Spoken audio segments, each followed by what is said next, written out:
Hello बच्चों, मेरा नाम है मोहित और आपका स्वागत है हमारे यूट्यूब चैनल स्टडी चैंपियन के अंदर। तो आप सब जानते हो बीएससी के एग्ज़ाम वो शुरू हो चुके हैं। तो बीएस आज मैं लेके आऊँ बीएससी सेकेंड ईयर का जो इनऑर्गेनिक केमिस्ट्री के जो महत्वपूर्ण क्वेश्चन है वो लेके आऊँ। ये क्वेश्चन राजस्थान की सभी यूनिवर्सिटी के लिए इंपॉर्टेंट है, चाहे आप राजस्थान यूनिवर्सिटी के स्टूडेंट हैं, चाहे आप शेखावाटी यूनिवर्सिटी के स्टूडेंट हो, चाहे बीकानेर के, एमडीएससी के, मत्स्य और बर्ज यूनिवर्सिटी के, सभी यूनिवर्सिटी के पेपर्स के प्रीवियस ईयर पेपर को देखकर ये पेपर बनाए गए हैं।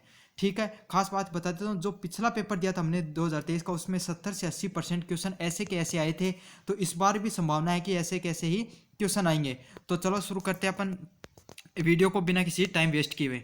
तो जो पहला क्वेश्चन है वो है, संक्रमण तत्व किसे कहते हैं? वह प्रथम व द्वितीय व तृतीय श्रेणी के संक्रमण तत्वों के निम्न गुणों पर टिप्पणी कीजिए। तो जो सबसे पहले आपको बताना है कि संक्रमण तत्व किसे कहते हैं और प्रथम द्वितीय व तृतीय की श्रेणी के जो संक्रमण तत्व होते हैं उनकी टिप्पणी करनी है इन गुणों पे। सबसे पहले चुंबकीय प्रवृत्ति के ऊपर, दूसरा है अपरकीय गुणों के ऊपर, और सी है परिवर्तनशील ऑक्सीकरण के ऊपर। तो इन सब पे आपको क्या करनी है, इन सब की टिप्पणी करनी है।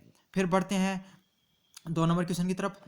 अष्टफलीय संकुलों में ज्योतिमिति समवायता की व्याख्या कीजिए। तो अष्टफलीय संकुलों की ज्योतिमिति की समवायता पर क्या करनी है, आपको व्याख्या करनी है इन सभी की।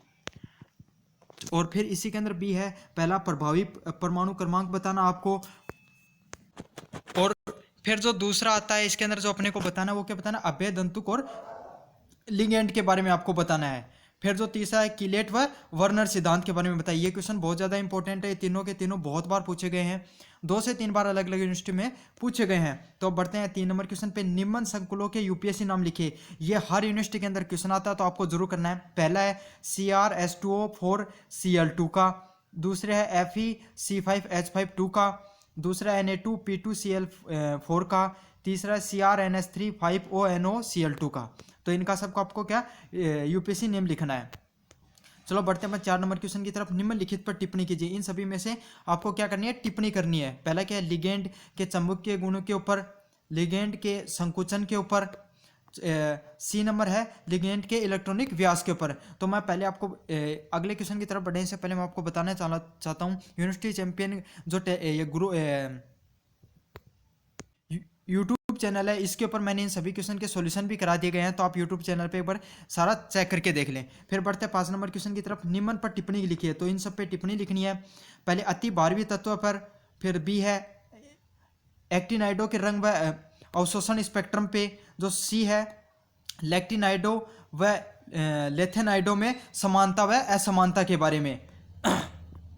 बढ़ते हैं 6 नंबर क्वेश्चन पे, निम्न पर सविस्तार टिप्पणी कीजिए। तो सविस्तार में टिप्पणी करनी है। पहला क्या है, लेटिमर आरेख पर इनकी उपयोगिता के बारे में। फिर है असमानुपात तथा समानुपात के बारे में। और सी नंबर है विद्युत रासायनिक श्रेणी के ऊपर टिप्पणी करनी है। चलो बढ़ते हैं 7 नंबर क्वेश्चन की तरफ। टिप्पणी करनी है आपको किस पे, रेडॉक्स चक्र पे। बी है तत्वों के निष्कर्ष के सिद्धांत के ऊपर। सी है फ्रस्ट आरेख के ऊपर आपको टिप्पणी करनी है। चलो बढ़ते हैं 8 नंबर क्वेश्चन की तरफ। द्रव अमोनिया में अम्ल क्षार अभिक्रिया एवं विलायक अपघटनी अभिक्रिया को समझाइए। तो आपको इनको समझाना है। और फिर क्या है, विलायक का समअनियन प्रभाव तथा समतलन प्रभाव को समझाइए। अब बढ़ते हैं 6 नंबर क्वेश्चन की तरफ। द्रव अमोनिया के विभिन्न प्रकार के पदार्थों की विलयता को समझाइए। अब बढ़ते हैं 9 नंबर क्वेश्चन की तरफ। अम्ल क्षार में लुईस सिद्धांत की संकल्पना क्या है? लुईस सिद्धांत के अम्ल व क्षारों का वर्गीकरण दीजिए। तो और इसी के अंदर आपको क्या क्या समझाना है, ब्रांस्टेड लारी अम्ल क्षार अवधारणा के बारे में समझाइए। ये स्पेशल राजस्थान यूनिवर्सिटी में वाले स्टूडेंट को ही करना है। और सी नंबर को बताते हैं, एसिटामाइड जलीय विलयन में दुर्बल क्षार किंतु द्रव अमोनिया के अम्लीय गुण को प्रदर्शित करना है। तो आपको ये क्वेश्चन बताना है। अगर आप ये पीडीएफ डाउनलोड करना चाहते हो तो मैंने कमेंट बॉक्स के अंदर टेलीग्राम का लिंक दे दिया, वहां से आप जाके कर लीजिए। धन्यवाद।